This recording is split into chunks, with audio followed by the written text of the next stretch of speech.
Invité ce midi, nous aborderons les conséquences pour l'emploi après le partenariat conclu entre l'Observatoire de la Côte d'Azur et l'entreprise Thales. La collaboration permettra de mener des projets communs comme des microsatellites. Nous en parlerons. L'Observatoire de la Côte d'Azur vient de signer un partenariat avec l'entreprise Thales. Alors, ça se fait régulièrement, les collaborations entre entreprises privées et publiques. Mais là, ce qui est intéressant, c'est que c'est une très grosse entreprise et qui a les moyens d'investir. Je vous propose de regarder le reportage de June Raclé et Denis Pardano et on en rediscute après avec notre invité.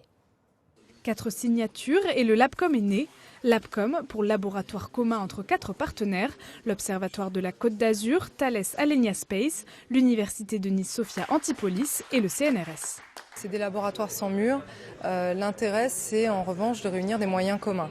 Donc il y a un comité de pilotage, il y a une gouvernance commune. Ça fait le continuum entre la formation, la recherche et l'innovation, l'entrepreneuriat, ce qui est un élément extrêmement important de la dynamique universitaire du site. Ce LabCom a pour but de développer des recherches communes avec plus de moyens, plus de visibilité. Ses fondateurs souhaitent surtout porter des projets ambitieux et attractifs. C'est aussi un élément qui nous permet, je pense, d'apporter du rêve et de pouvoir, par ce biais-là, parce qu'on va contribuer à des programmes qui, certains, sont des programmes extrêmement futuristes. On parlait d'ondes gravitationnelles, on parle d'aller développer des systèmes d'exploitation sur les astéroïdes. C'est réellement du rêve qui peuvent donc nous permettre d'attirer, que ce soit dans les démarches universitaires ou dans l'industrie, les personnes qui ont des talents. À l'origine de ce projet, Thales et l'Observatoire, ils travaillaient déjà régulièrement ensemble, mais avec ce LabCom, la collaboration prend une toute autre ampleur. Quand je suis arrivé à l'Observatoire en 2012, typiquement on cofinançait avec Thales une thèse tous les 2 ans, là 5 en une année, donc c'est 10 fois plus. Les 4 partenaires ont déjà plusieurs projets communs, comme le déploiement de microsatellites pour observer le système solaire. Et nous recevons donc Noël Dimarc. Vous êtes le directeur adjoint de l'Observatoire de la Côte d'Azur et directeur du CNRS. Alors tout ça est bien lié. On parlait dans le reportage de collaboration sans mur. Alors ça veut simplement dire effectivement qu'il n'y a pas de bâtiment commun, mais la collaboration est là. Alors expliquez-nous justement comment ça se passe, en quoi c'est intéressant au niveau recherche et emploi pour la région. C'est important déjà, comme ça a été précisé dans le reportage, de rendre visible le partenariat fort qui existe entre la recherche fondamentale académique et puis la recherche industrielle.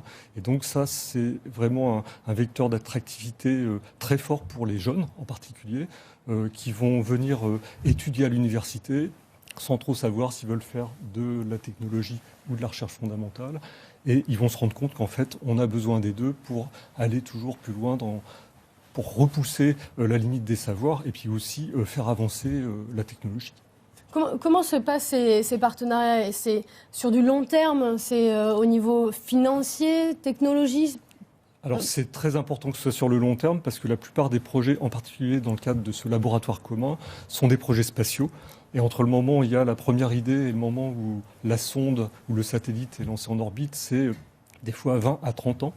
Donc c'est important de pouvoir construire cette relation partenariale sur le très long terme et aussi de pouvoir enrichir l'entreprise des résultats de la recherche fondamentale qui est menée dans les laboratoires.